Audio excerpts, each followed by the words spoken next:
بسم الله الرحمن الرحيم. النهارده هنعمل طريقة للزبادي، طريقة جديدة أول مرة تشوفوها وأول مرة حد يعرفها. محدش عملها قبل كده على فكرة، وعلى فكرة طريقة 10/10 وأنضف حاجة في أعمال الزبادي. احنا دلوقتي جبنا كيلو حليب، غليناه على النار زي ما انتم شايفين اهو، مغلي اهو، وسبناه لما دفي.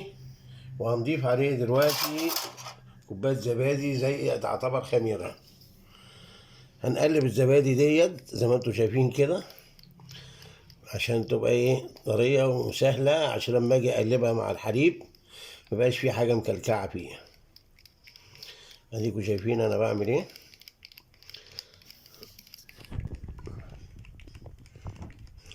ادينا بنقلبها اهو، بصوا، عشان طبعا لو حطيناها حتت طبعا هتتعبنا في الحليب قبل ما تدوب معانا، فاحنا بنعملها زي ما انتم شايفين اهو وبنفضيها.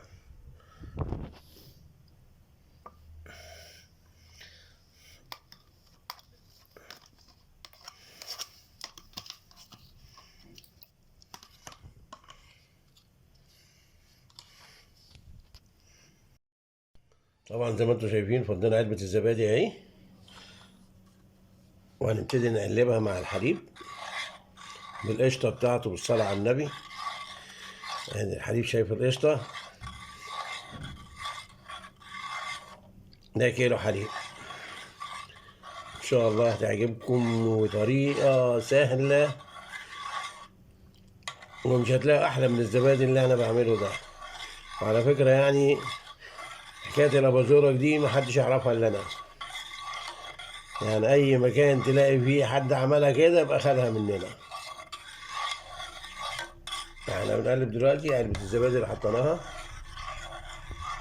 زي ما انتم شايفين اهو.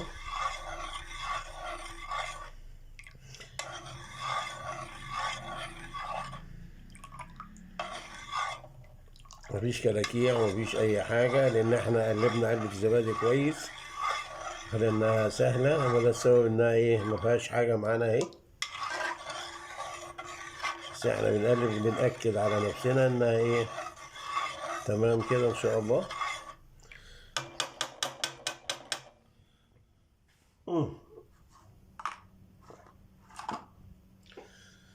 دلوقتي هنعمل ايه بقى؟ دلوقتي هنعبي الاطباق، وطبعا ادي شوفوا طريقة.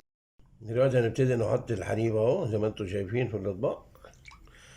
المغرفة دي طبعا دي المغرفة دي صغيرة بحط بيها 4 في الطبق زي ما انتم شايفين اهو.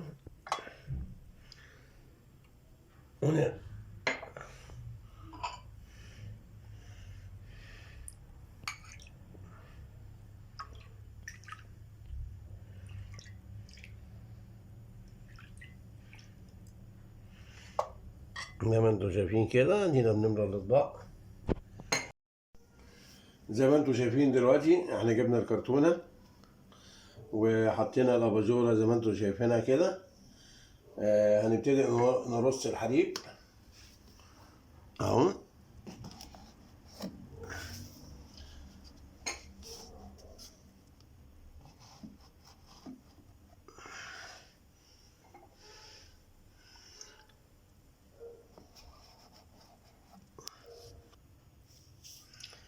دلوقتي رجعنا لكم مرة تانية، وهنقول لكم دلوقتي زي ما انتم شايفين كده احنا رصينا الحليب اهو بالكوبايات بالاطباق. احنا عملنا من كيلو الحليب 8، والبخار البخار دي 9، ده بكيلو الحليب. البخار دي هنستعملها خميرة بعد كده. كل ما تجيبي كيلو حليب بدل ما تشتري علبة زبادي او تخلي علبة زبادي من الزبادي ديت، فدي علبة تبقى بزيادة هتضيفيها كخميرة على الحليب وهتعمليها بعد كده من غير ما تشتري خميرة تاني. فاحنا دلوقتي عبينا الكوبايات وعبينا الاطباق، طالعين 9 معاكم اهو زي ما انتم شايفين اهو، وحاطين الاباجوره بالطريقه اللي انتم شايفينها دي. بس هنا في حاجه اقول لكم عليها. احنا هنا لو حطينا الكوبايه او حطينا طبق تحت الاباجوره نفسها الحليب هيفضل حليب طول عمره، مش هيتجمد. فانا بخلي مفيش حاجه تحت الاباجوره عشان ما يبقاش السخونه مباشره لها على طول. فانا باعد كده زي ما انتم شايفين، ابعدوها كده بالشكل ده، واللنده تبقى تضرب في حته تحتيها يكون فاضيه ما فيهاش اي حاجه من الزبادي زي ما انتم شايفينها اهي. دلوقتي هنقيد اللنده، نجيب لكم اللنده دلوقتي بتاعت الاباجوره